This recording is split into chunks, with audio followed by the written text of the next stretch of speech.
This morning we're working on a 1930 Studebaker President. It's a car we've worked on before, and it came in here because the battery was dead. It's a 6-volt system, not a 12-volt like most cars.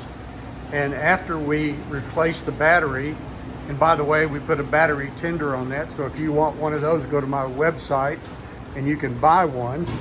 But in the process, after we put the battery in, we discovered that the battery was going down overnight. And the way we test for that is to check for a draw. And you can see how we've connected the battery cable to the test light and the test light to the battery.